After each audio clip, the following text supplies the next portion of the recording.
Para mí es una alegría estar aquí esta tarde en la Cineteca del Matadero y estoy muy agradecido, por tanto, a las personas que lo dirigen por la invitación.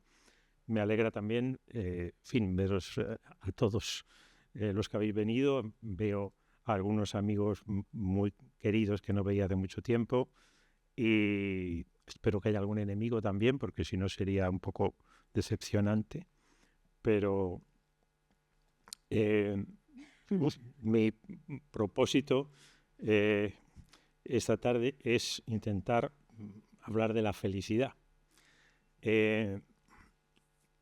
Quisiera dedicar como la primera parte de lo que voy a decir a algo que tiene que ver con con la felicidad de Emmett Jenkins, con Historias de Filadelfia y con las vampiresas de 1933, y en la segunda parte centrarme más en tiempos modernos, pero en fin, ya veremos lo que el tiempo y mi propia verborrea dan de sí, ¿no?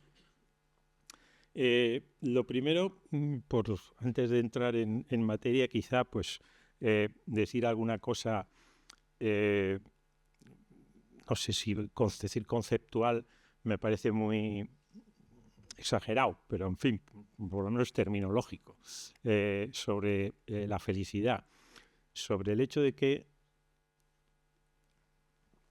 no conviene confundir la felicidad con la alegría. He conocido gente muy feliz, pero al mismo tiempo triste y muy enfadada, y gente alegre que está alegre incluso en la mayor de las desdichas. Y tampoco conviene confundir la felicidad con la satisfacción, que tiene que ver con el cumplimiento de las expectativas, con el pago de las deudas y el cobro de las deudas, ¿no? Con el alcanzar un logro que se perseguía mucho tiempo. Pero en fin, uno puede alcanzar grandes logros en su vida y ser un desdichado por todos los sacrificios que ha tenido que hacer por el camino. Mientras que la felicidad pues tiene, creo, más que ver con todo lo contrario, con una ausencia de expectativas, con una ausencia de deudas por pagar y por cobrar, y por una despreocupación acerca de los logros, ¿no? Pues se imagina uno algo así cuando se habla del estado de beatitud de los santos, por ejemplo, ¿no?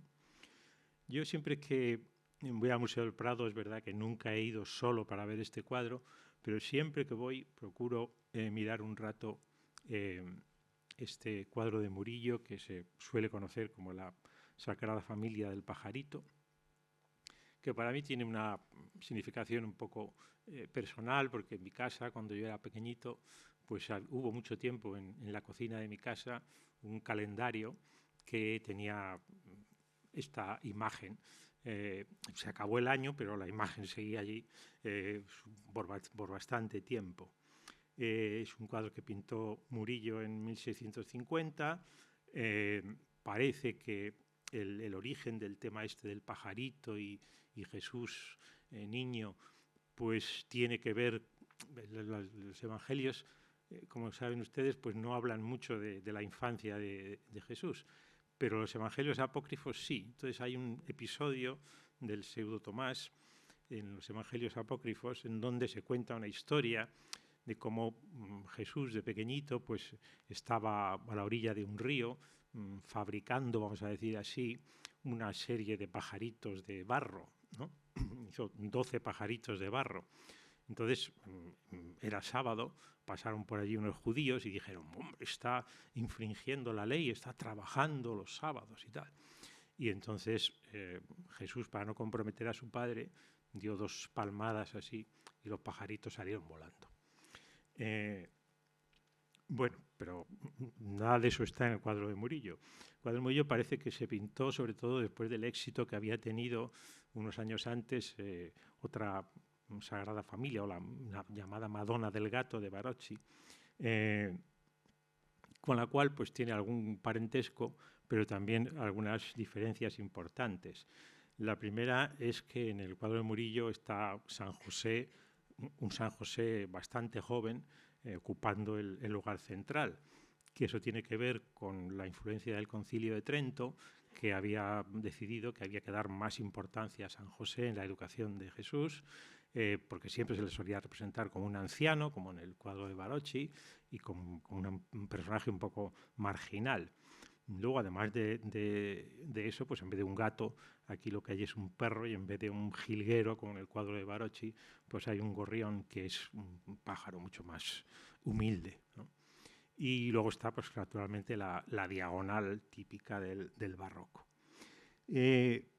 No se diría a primera vista que este cuadro tenga mucho de sagrado, a pesar de llamarse la Sagrada Familia.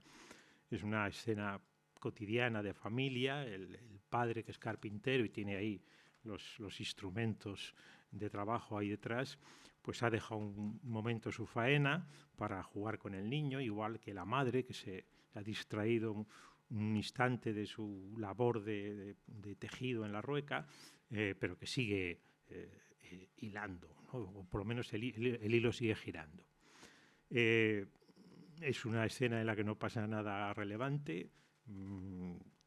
Si no hay ninguna acción, o la acción está, como si dijéramos, detenida. Nos recuerda que en esa época la familia pues era todavía una unidad de producción, ¿no?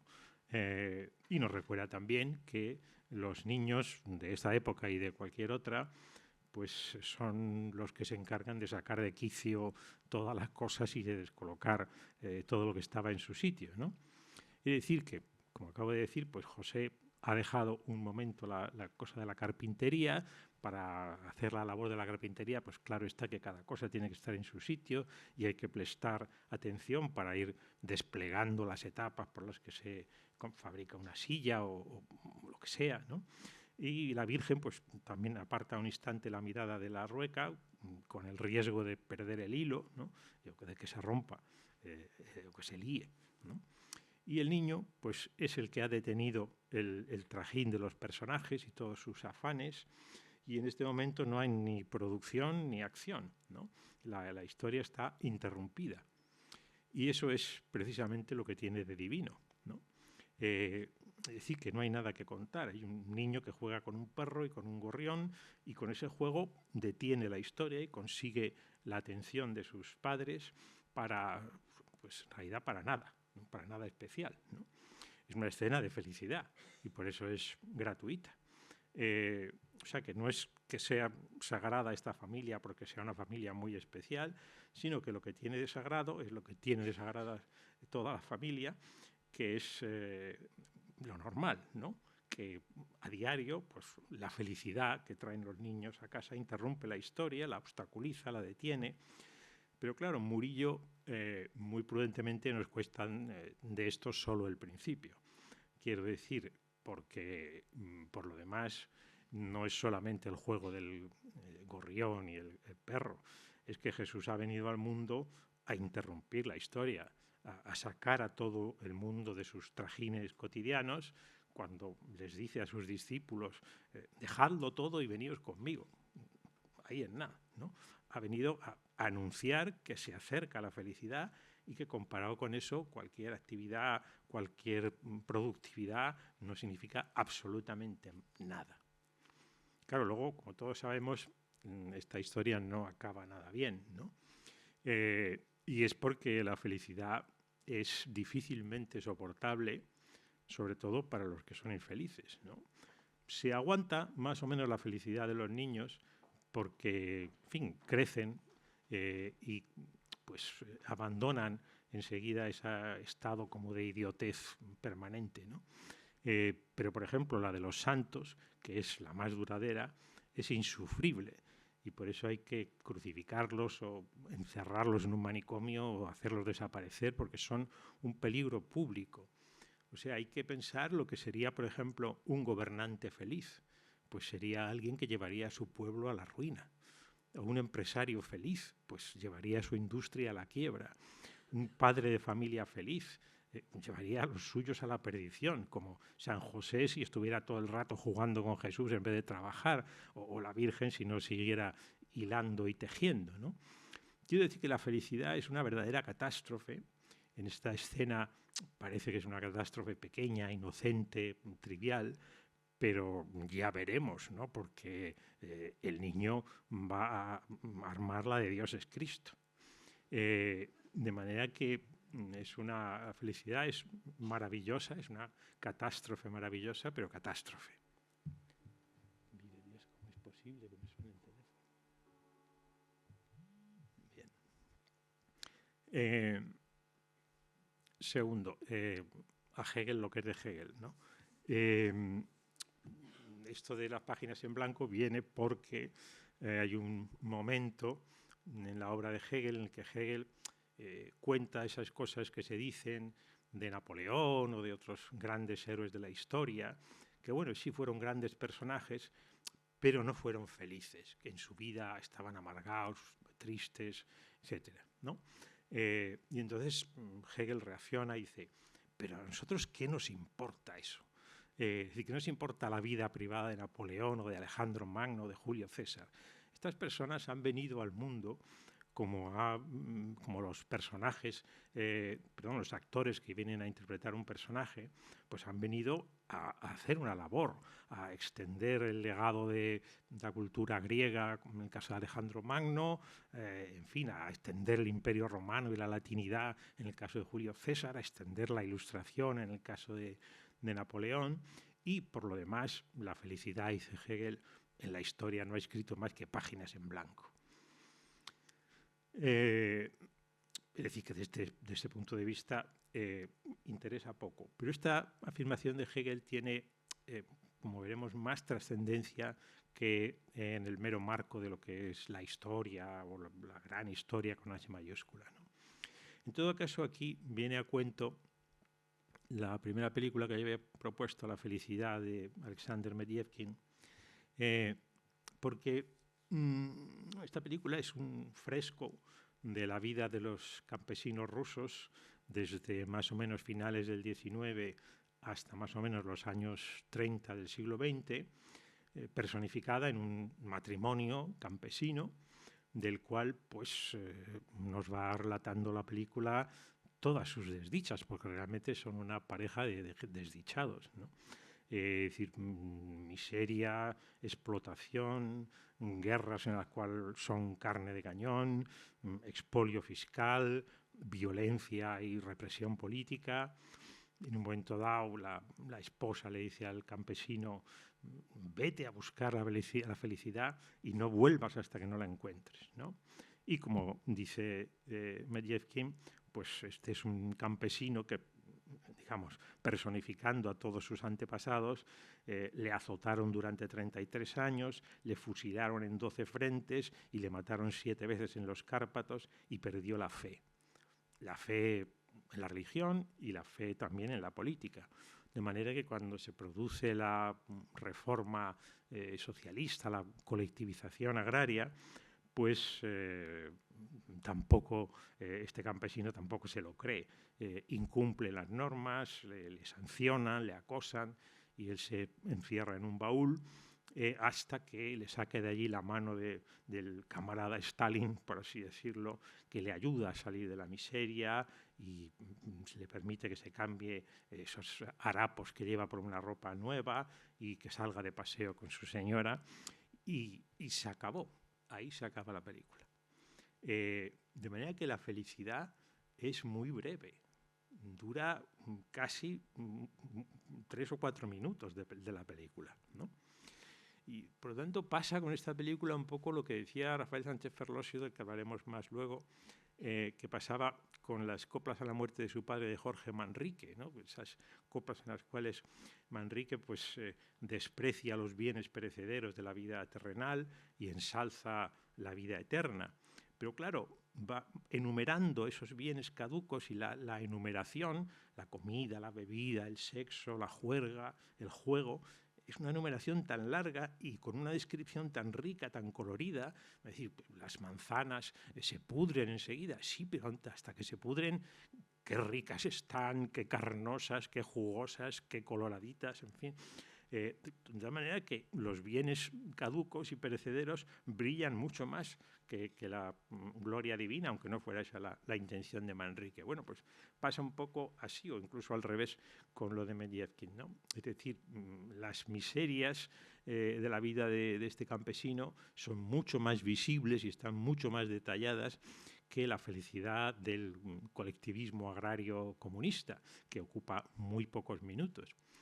Y por eso, porque la felicidad ocupa muy pocos minutos, también la película de Medvedkin ocupó muy pocos días en las pantallas de Rusia. Es decir, se retiró enseguida.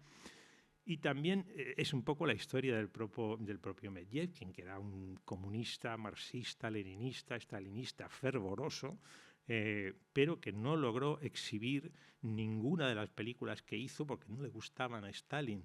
Y lo único que consiguió estrenar con éxito fue un documental agiográfico, propagandístico sobre Moscú, que es infecto como propaganda de su banda sonora, pero que tiene unas imágenes prodigiosas, mostrando una especie de Moscú del futuro que parece estar sacado de los cuadros de Giorgio de Chirico, ¿no? Por otra parte, se pasó toda su vida, cuando Chris Marker hizo este documental sobre la tumba de Alejandro, que sobre Medvedkin, pues contaba, su hija contaba como toda la vida Medvedkin estuvo por la noche con la oreja muy pegada a la puerta de su casa y cada vez que oía pasos en la escalera pensaba que venían a detenerle, ¿no? Bueno, en todo caso, Medvedkin mitiga, en el caso de la película La felicidad, esa sobreabundancia de la miseria del campesino, porque todo esto lo cuenta utilizando el lenguaje de esa comedia mágica inventada por el cine mudo con Chaplin, con Méliès, pero con todo y con eso, el miedo de los stalinistas, y por la cual se retiró la película, es que esa poca felicidad que hay en la felicidad pudiera interpretarse como la verdad de la poca felicidad que había en la Unión Soviética, ¿no? Pero lo que pasa es que a lo mejor el problema es más profundo, como decía Hegel, ¿no? No solamente es que la felicidad en la historia solo escribe páginas en blanco, sino que también en la pequeña historia, en la historia con minúscula, eso que llaman los angloparlantes story, o incluso en la ficción, pues cuando se quiere terminar una historia con la felicidad, se dice, bueno, y fueron felices y comieron perdices. Pero eso no se cuenta. Se cuentan las adversidades, los sacrificios, las luchas, las batallas, las controversias, que pueden terminar en victoria o en derrota, pero la felicidad no se cuenta. Es una cosa que a mí también me llamó siempre mucho la atención. Yo, cuando me contaban cuentos de pequeño, decía, no, pero sigue, cuéntame cómo es eso de que fueron felices, cómo era eso de la felicidad. Y no, parece que de eso como que la felicidad fuera inenarrable, ¿no? ¿Qué vas a contar de la felicidad si no pasa nada, ¿no? Desde luego, para la épica, la felicidad no es muy recomendable, pero quizá sí lo es para la lírica, ¿no? Y por eso he traído también a colación las historias de Filadelfia de George Cukor, que es la película en la que, si yo tuviera que escoger una, me gustaría vivir, porque realmente da la sensación de que todo el mundo está pasando un rato extraordinario, incluidos los espectadores, ¿no? Me hubiera valido, igual que esta, pues otras películas de la época como Las tres noches de Eva, Sucedió una noche, La fiera de mi niña, Luna nueva, La costilla de Adán, La pícara puritana. Claro, al decir estos títulos me acuerdo de que hubo un tiempo en el que en España la traducción de los títulos de las películas americanas la hacían los poetas. Y por eso nos encontramos con estos títulos tan extraordinarios como La fiera de mi niña, una película que se llama Bringing Up Baby. Luna nueva se llamaba His Girl Friday, o sea, su chica viernes. O sea, esto no hubiera tenido ningún sentido, ¿no? Como, no sé, me parece una cosa genial, por ejemplo, haber titulado El crimen perfecto, una película que se llamaba en inglés Dial D for Murder, ¿no? Dial M for Murder, perdón, que si traducido literalmente al castellano sería marca A para asesinato, lo cual no tendría ningún sentido porque los teléfonos españoles no tenían letras en el marcador. O la pícara puritana se llamaba Awful Truth, la horrible verdad, pues es mucho mejor la pícara puritana, ¿no? Igual que North by Northwest, que le dice a uno un título al norte por el noroeste. Sin embargo, con la muerte de los talones me parece absolutamente fundamental. Luego vino la época en la que empezaron a traducir estos títulos gente que sabía supuestamente inglés y en fin, pues entonces ya pues, aquella canción de Phil Spector que se llama Be My Baby, la tradujeron como Tú serás mi baby, que es una cosa de juzgado de guardia, o sea, es una falta de respeto por el castellano total. Bueno, la idea de hablar de todas estas películas un poco a la vez, desde luego me la ha dado Stanley Cable en un libro, La búsqueda de la felicidad, donde habla de todas estas películas de segundas nupcias, digamos, de la comedia de Hollywood de los años dorados, ¿no? De hecho, las 4 películas que yo he escogido son comedias y tratan de la felicidad desde la perspectiva de la vida en pareja, ¿no? Vamos a decir, del amor, puesto que hoy es el día de esto, ¿no? Pero bueno, en concreto, estas películas que acabo de mencionar no es solo del amor, tratan del matrimonio.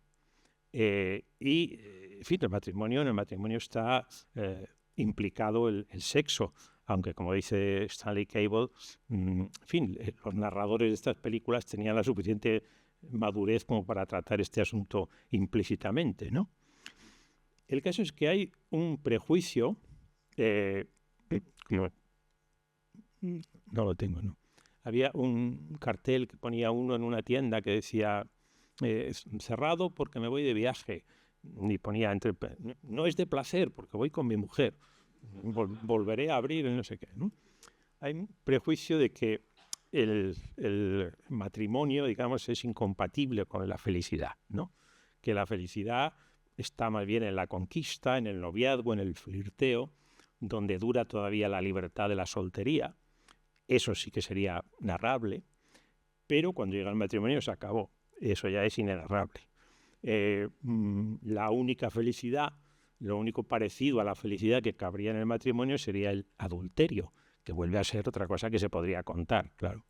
Y de ahí, pues la importancia de la llamada farsa francesa, ¿no? Eso que alguno de los personajes de estas películas te dice, sí, esas farsas en las que hay 2 hombres y una mujer en un dormitorio, 2 hombres, quiere decir, uno de ellos está en el armario o debajo de la cama, ¿no?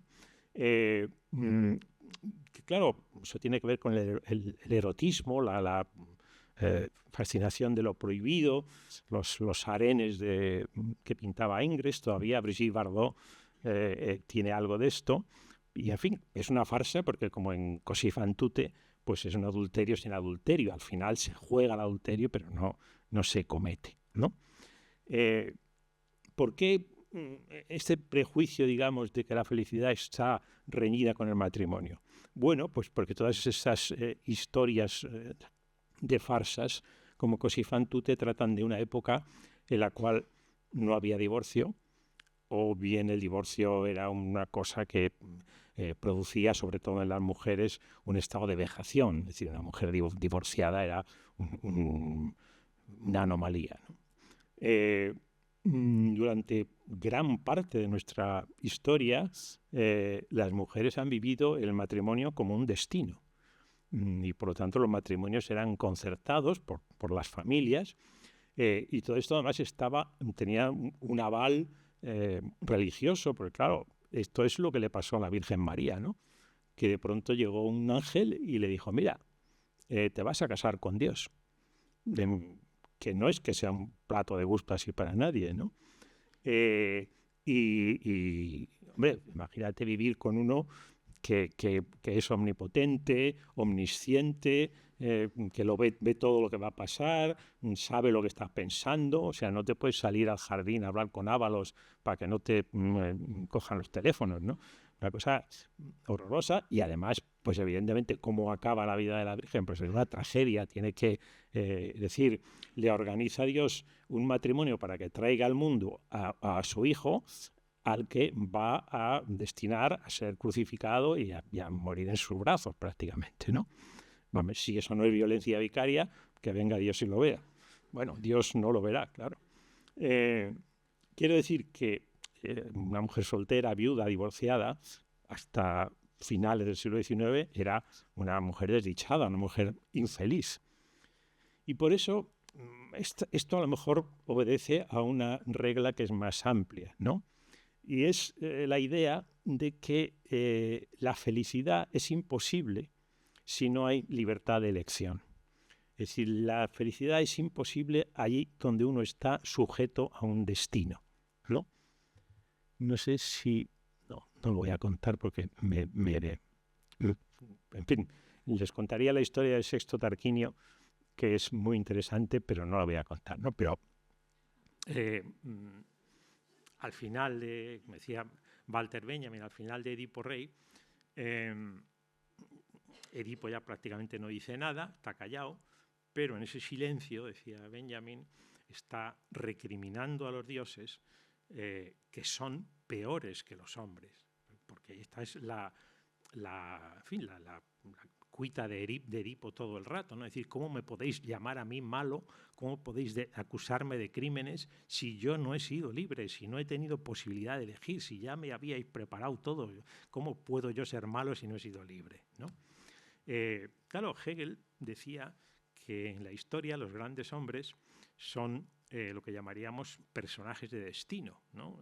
Han venido al mundo a cumplir un papel, como los actores, papel que el oráculo o las parcas han tejido para ellos. En Edipo en Colono se dice literalmente que ni siquiera los dioses pueden cambiar el destino que las parcas han señalado, el lote que le toca a cada hombre, ¿no? Y por eso la historia es trágica, porque el destino siempre conduce a la infelicidad. No puede ser feliz aquel que no es libre, ¿no? Y esa es la base de la reclamación de Edipo. Entonces, a Ferlosio lo que es de Ferlosio. Sin embargo, eso pasa en la historia, con los grandes hombres de la historia, pero en las historias pequeñas, de ficción o de verdad, pero pequeñas, que son más que historias, historietas, esos hombres pequeños no son personajes de destino, sino personajes de carácter. Y el medio, el elemento del personaje de carácter es la comedia, porque el destino, es decir, la ausencia de destino, los personajes de carácter no tienen destino, por lo tanto son libres, es que lo de el carácter ha significado siempre eso, posibilidad de tomar una decisión, ¿no? Y eso está implícito en la felicidad.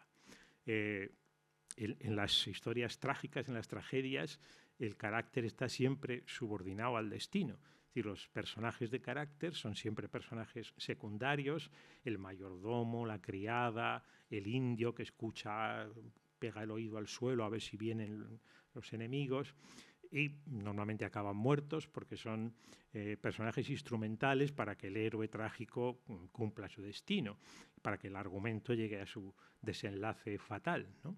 Sin embargo, en la comedia, en el elemento de lo cómico, es al revés. El destino está subordinado al carácter y los personajes secundarios son protagonistas, ¿no?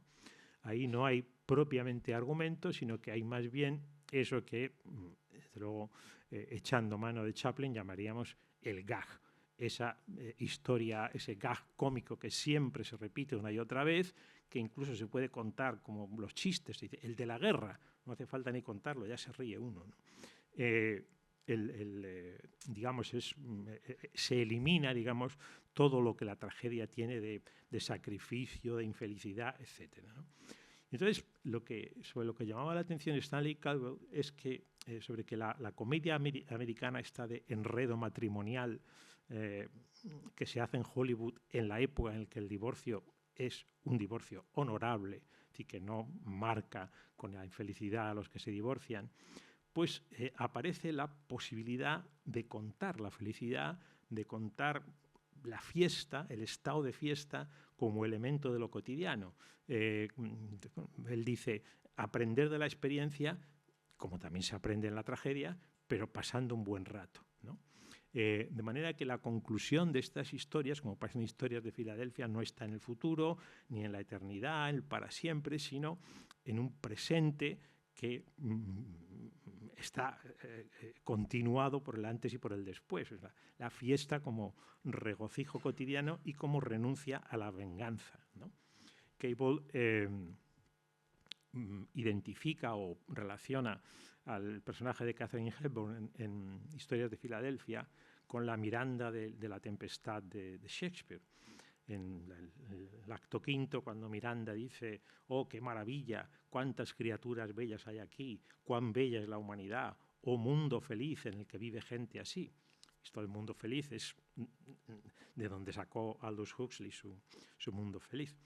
Y efectivamente hay un momento en el que Katharine Hepburn no dice todo esto, pero dice: «Creo que los hombres son maravillosos», ¿no? No voy a poder hablar mucho de las vampiresas del año 33 porque si no no voy a obedecer a mi plan. Pero en todo caso, esta película también obedece un poco al mismo sistema. Es decir, aparentemente hay un argumento, que además es un argumento también de un personaje, en este caso masculino, que escapa a su destino mediante el matrimonio, pero en realidad el argumento es meramente la ocasión para desplegar una serie de números musicales absolutamente fantásticos, con unas coreografías geniales de Busby Berkeley, ¿no? Es una sucesión de días de fiesta, ¿no? de domingos casi diríamos infantiles. No sé si infantiles, porque yo recuerdo que cuando era pequeño los domingos tampoco me gustaban mucho, no me parecían muy atractivos.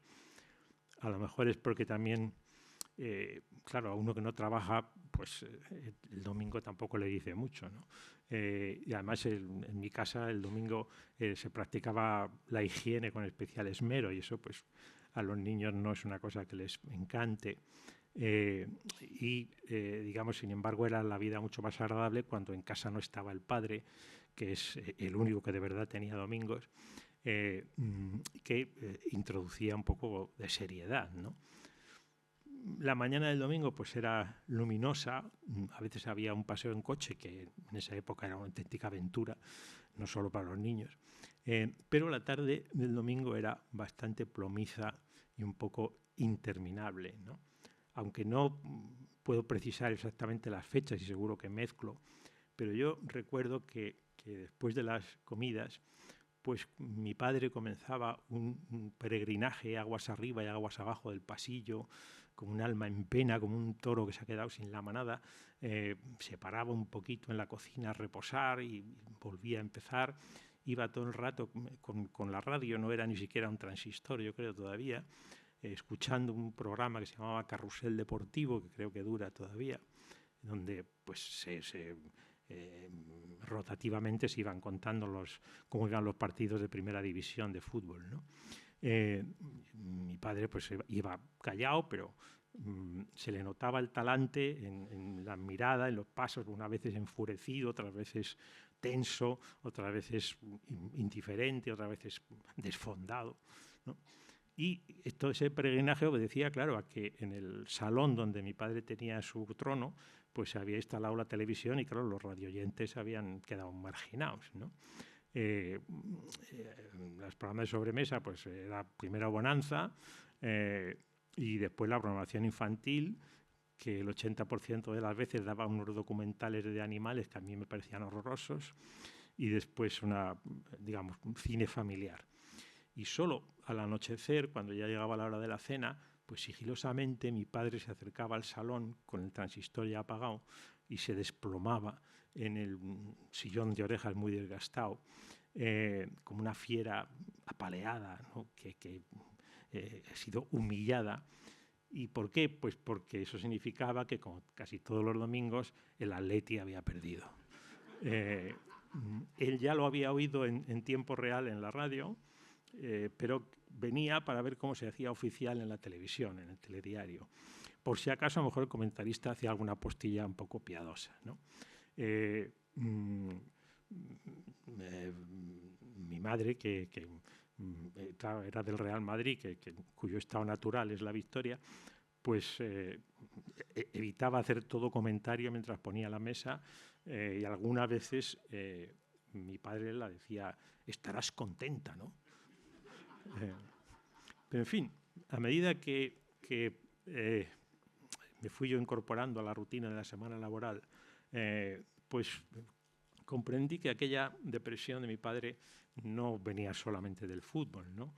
Sino más bien de la proximidad del lunes, que como una sombra siniestra pues se iba poniendo denso, porque detrás del lunes venía el martes y el miércoles y el jueves, y así avanzaba todo eso a marchas agigantadas para poner fin a esa anomalía que es el domingo, como quien clausura un garito porque ya es un libertinaje intolerable, como las campanadas de palacio que avisan a la Cenicienta de que se ha deshecho el encanto, ¿no? De que se ha terminado el juego. Los cristianos pues reservan el domingo para ir a la iglesia a misa, ¿no? Que es un espectáculo en el que ocurren cosas extraordinarias. El pan se convierte en carne, el vino se convierte en sangre, los muertos resucitan, todos los pecados son perdonados. Pero claro, para los que como mi padre no eran creyentes, pues el fútbol era el equivalente laico de la misa. Y el día que perdía su equipo, pues era como si al ir a la iglesia un católico viese que el sacerdote falla a la hora de consagrar el pan y el vino, que los muertos no se levantan, que Dios se niega a perdonar los pecados. Pero claro, incluso para aquellos cuyos equipos han tenido suerte, incluso para los creyentes cuyo equipo siempre gana, pues la noche del domingo tenía un sabor de derrota, de refutación de toda esperanza, de presentimiento de que el pan va a seguir siendo pan y va a estar duro, y el vino va a estar aguado, y la carne va a ser mortal y putrefacta, y la sangre, sangre, y los muertos se van a seguir pudriendo en las tumbas y los pecados van a seguir corroyendo los propósitos virtuosos. Claro, yo no sé cómo empezaron los tiempos modernos, pero en la película de Chaplin, la película empieza con la imagen de un gran reloj, un reloj mecánico. Bien pensado, pues, ¿qué otra cosa puede simbolizar mejor los tiempos modernos, ¿no? En la antigüedad, cuando la gente se refería al tiempo, pues esa referencia siempre estaba mediada por cambios cualitativos, la noche y el día, las estaciones, la niñez y la juventud, la madurez, etc. Pero la modernidad esquivó ese modelo cuando incluso imaginó a la naturaleza como una máquina, como un reloj perfectamente sincronizado, del cual todo lo demás son piezas, ¿no? De tal manera que nosotros, los modernos, solo experimentamos el tiempo como a través del reloj, ¿no? Y por tanto, al menos aparentemente, como si fueran los relojes los que producen el tiempo, y fuera de eso pues solo hubiera la vieja naturaleza un poco despellejada, ¿no? En esa esfera de ese gran reloj, bueno, no es una esfera, es un rectángulo. En la película de Chaplin falta muy poco para que den las 6 en punto, ¿no? La puntualidad, tal y como la conoce el gentleman con su reloj en el bolsillo del chaleco, es una cosa desconocida para los antiguos, ¿no? Solo se puede ser puntual cuando el tiempo de antemano se ha dividido en puntos equivalentes, ¿no? Y solo el reloj moderno da horas en punto. Así que pronto van a ser las 6, y entonces, cuando sea las 6, va a empezar algo. Se va a mover la gran palanca, la que pone en marcha la fábrica, que es la máquina que mueve el mundo, y va a empezar a funcionar la cadena de montaje. En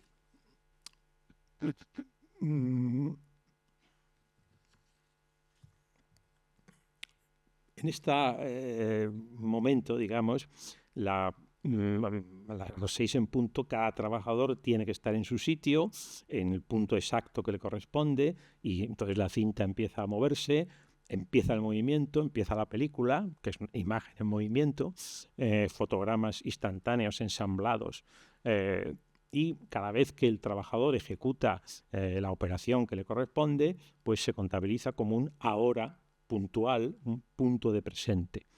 Y de esa manera, pues como la secuencia de los ahora se van encadenando con los instantes unos con otros, pues habrá empezado a transcurrir el tiempo moderno, que es el tiempo de la jornada laboral. El empleo industrial, el trabajador industrial, por definición, es el que no puede distraerse, siempre tiene que estar concentrado en su punto, con puntualidad, en su ahora inmóvil que se repite puntualmente una y otra vez, cada vez nuevo, pero cada vez exactamente igual que el anterior, y por si acaso pues está el capataz que le retrotrae a aquel que se distrae un poco al punto que le corresponde, a la pieza que le toca, para ponerle en hora, digamos, a cada trabajador, ¿no? El jefe, sin embargo, es el no trabajador, es el que siempre es impuntual, no tiene horario ni sitio en la cadena, solo puede estar distraído, pero es que ni siquiera se puede concentrar en la distracción, o sea, le aburren hasta los puzzles y las viñetas de la prensa, ¿no? Porque observa él la fábrica como un todo, no desde un ahora o de un puesto de trabajo concreto, sino como totalidad del tiempo de trabajo, que significa beneficio neto, ¿no? Y si el beneficio neto disminuye, hay que aumentar la velocidad de la cadena para mantener las ganancias en fin, en su sitio, ¿no? Entonces la fábrica funciona como un reloj. Cada vez que el trabajador realiza la operación que define su puesto, pues el trabajo sobre esa pieza está acabado, el tornillo está apretado, la tuerca está ajustada, pero la pieza siguiente viene a desmentir eso como si fuera la misma pieza anterior de la que había desaparecido el efecto del trabajo, y tiene que empezar otra vez de nuevo como si no hubiera hecho nada, y la jornada continúa. Sí, suena la sirena en un momento dado al final de la jornada, pero eso no significa que el trabajo esté terminado. Al día siguiente, cuando se vuelva a la cadena de montaje, allí seguirá la misma tuerca para que vuelva a ser apretada, y la capacidad, digamos, de tener eso no está en manos del trabajador. Pero claro, hay un momento en el que la cadena de montaje se avería, ¿no? No se avería porque haya una rebelión de los trabajadores o por la impericia de los capataces o por el descuido del director, sino porque Charlotte ha interiorizado completamente la lógica de los tiempos modernos, come, duerme mecánicamente, adapta su organismo a la cadena de montaje hasta tal punto que esa actitud, digamos, de adaptación a lo mecánico es como los días de diario, es decir, van corriendo los días de diario como una serie compacta que no se sabe por qué no puede ser interrumpida, ¿no? Debería ser interrumpida por el domingo, pero el domingo no forma parte de la serie de los días de la semana. El domingo los interrumpe con una excepción. Ni siquiera está claro que el domingo sea un día como los demás, ¿no? En las sociedades paganas, aunque a menudo se imaginaba a los dioses como espíritus tutelares de las actividades humanas, como si los dioses tuvieran también su trabajo, pero en realidad para los dioses siempre es domingo, ¿no? Cuando parece que trabajan, en realidad están jugando, están urdiendo, están tramando algo como niños un poco inmorales, ¿no? Entonces, digamos, pues el trabajo se interrumpe porque aparece una empleada para distraer a los que están en la cadena, y entonces Charlotte se propone ajustar los botones del vestido de esta empleada con la misma técnica con la que ajusta las demás tuercas, ¿no? Pero lo que le arrastra es que en esas curvas que ve en la empleada son unas curvas que no se pueden reducir al mecanismo de la cadena, ¿no? Entonces, utilizando a Charlotte como pluma, Chaplin está reescribiendo un poema de Baudelaire que se llamaba A une passant, que decía así, esa es la versión original, pero la versión adaptada al caso sería la siguiente. La fábrica estruendosa aullaba en torno a mí. Alta, esbelta, enlutada, con un duelo de reina, una mujer pasó con gesto fastuoso. Con su cintura envuelta por botones redondos, agilísima y noble con 2 piernas marmóreas, de súbito bebí con crispación de loco, en su mirada pálida, centro de 1000 tornados, la miel que paraliza y el placer que anonada. Y entonces, inesperadamente, la línea del tiempo se interrumpe. Es uno de esos intervalos entre 2 horas que empieza a crecer, a hacerse más grande y va retrasando a los operarios, va perturbando el ritmo de sucesión de las piezas hasta que, digamos, el escenario cambia, ¿no? Es decir, ya la película no está en la cadena de montaje, sino en otro lugar que está fuera del tiempo lineal, es otro tiempo que no discurre como esa línea, es un día cualitativamente distinto del día de los días laborables, un día que está hecho de un tiempo cualitativamente diferente, que no está sometido a la lógica implacable de los ahoras. Y lo que Charlotte, que es la última película del personaje de Charlotte, descubre casualmente en la fábrica, es que por su histerismo inducido le ha llevado a ampliar su trabajo fuera de los límites de la cadena, y la capacidad de producir sentido puede ponerse también al servicio de otra cosa diferente del ensamblaje de las piezas y de los instantes en la línea del tiempo, que puede funcionar al margen de la cadena o en sus márgenes, como si se hubiera tocado esa cuerda mágica que pone fin al trabajo, con el cuerno de la abundancia, o ese tornillo que una vez que lo aprietas ya hace que nunca más haya que apretar ningún tornillo. Y este otro tiempo, pues no es que sea un tiempo más antiguo, tampoco es un tiempo que va a venir después, no está ni antes ni después de la hora, es distinto, no forma parte de la serie de los ahoras que están en la cadena. No está en el pasado ni está en el futuro, es la relación que mantenemos con él, es una relación transversal, azarosa, y sale al encuentro fortuitamente, ¿no?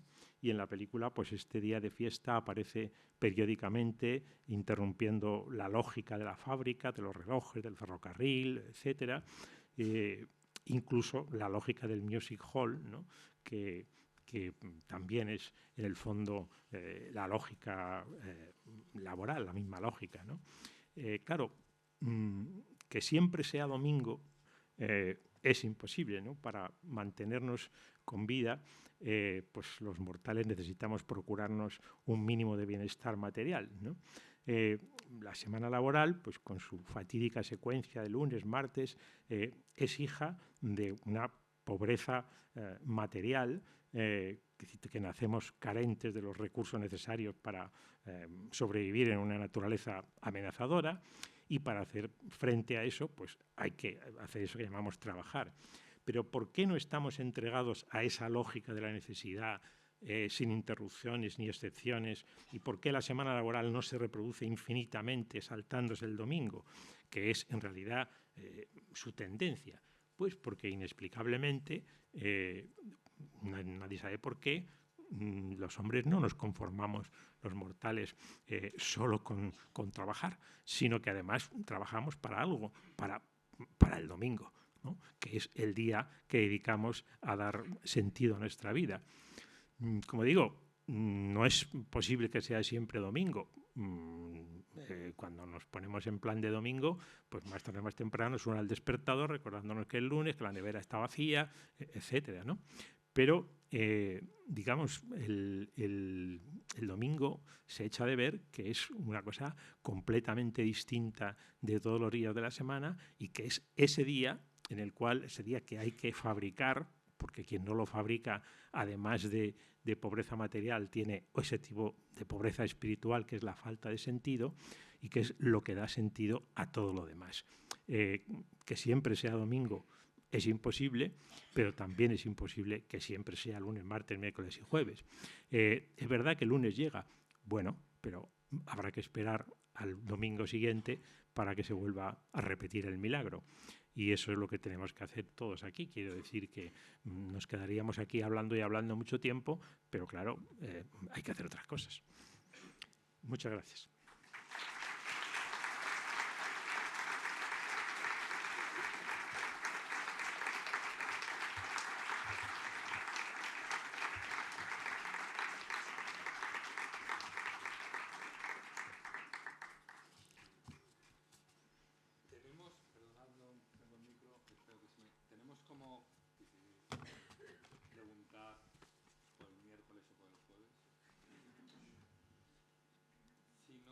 Sí que tengo una pregunta que me gustaría hacerte, que con esta idea de felicidad que has contado y en estas 4 películas que has elegido, en realidad son 4 películas que huyen descaradamente de cualquier atisbo de realismo. Es decir, son vidas que nos son imposibles de vivir, incluso la vida fabril. Gracias. Incluso la vida fabril de tiempos modernos, ¿no? Esto nos hace pensar también que el cine siempre cuenta la felicidad como algo aspiracional. Por eso lo que tú has empezado diciendo de que es imposible de ser descrito. Entonces mi pregunta sería, ¿cómo crees tú que la idea de realismo que el cine ha perseguido tanto se puede relacionar con esta idea de felicidad aspiracional que cuentan tus 4 películas? Sí. Bueno, primero lo del realismo. Quiero decir, yo más que hablar de realismo en el campo en general de las artes, hablaría de verosimilitud, es decir, de algo que podría pasar, aunque no haya pasado nunca y nunca vaya a pasar, ¿no? Pero es verdad que el realismo tiene una historia muy larga, quiero decir. Por ejemplo, en las artes visuales, hasta cierto momento de la historia de la pintura, se consideraba realista una imagen en la que estuviéramos viendo las cosas tal y como están pasando en la realidad. Es decir, que no hubiera ni el menor atisbo de que aquello es un artificio, de que aquello que hay algún truco de la perspectiva, etcétera. Cuanto más estuviera eso inhibido, se consideraba más realista. Pero a partir de un cierto momento, que no es otro que el siglo XIX, pues eso empieza a fallar. Consideramos, por ejemplo, que es más realista un cuadro de Manet que un cuadro de Fra Angelico, independientemente del asunto del que traten, ¿no?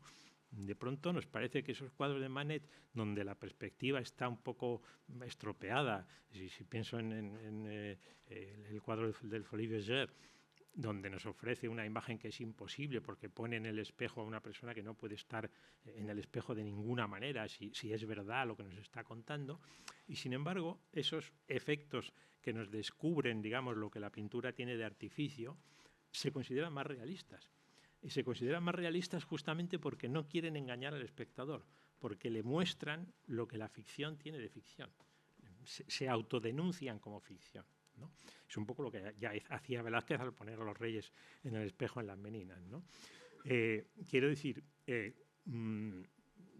la novela también ha habido muchas novelas realistas, pero de pronto, por ejemplo, en América, cuando aparece Hemingway, se entiende que es que las novelas de Hemingway son mucho más realistas que lo de antes. ¿Por qué? Pues porque lo cuenta todo, no, justamente porque cuenta lo menos posible, porque lo más importante es lo que no cuenta. Entonces, sin embargo, eso se percibe como una cierta franqueza del pintor o del novelista, etcétera. Quiere decir que no siempre es lo mismo a lo que llamamos realista. Pero en todo caso, yo diría, igual que en el cuadro, podemos decir que un cuadro es verosímil, por muy fantástica que sea la historia que cuenta, siempre que el espectador pueda de alguna manera, imaginariamente, meterse en el cuadro, pueda imaginarse dentro de esa escena, pues yo diría que en el cine pasa lo mismo. Siempre tiene que poder el espectador poder imaginarse en esa escena, por muy en fin, rocambolesca que sea la escena. La diferencia del cine consiste en que ahí ya no está pidiendo un espectador, digamos, interior de una determinada manera. Claro, en el cine siempre hay un espectador interior, que es la cámara, y es la que está viendo de verdad lo que pasa. Pero claro, cualquiera puede mirar por el visor de la cámara, cualquiera puede ser ese espectador interior. Entonces, en ese sentido, el cine es mucho más, vamos a decir, democrático, en el sentido de que permite la entrada en la película a casi todo el mundo. Pues no sé si hay alguna pregunta, si no podemos intentar entrar en el engranaje de la máquina de Chaplin, que supongo que también lo están deseando. Pues solo nos queda agradecerte tus palabras, ha sido interesantísima la charla que nos has dado y que sepáis que mañana es domingo, pero eso no significa nada. Gracias.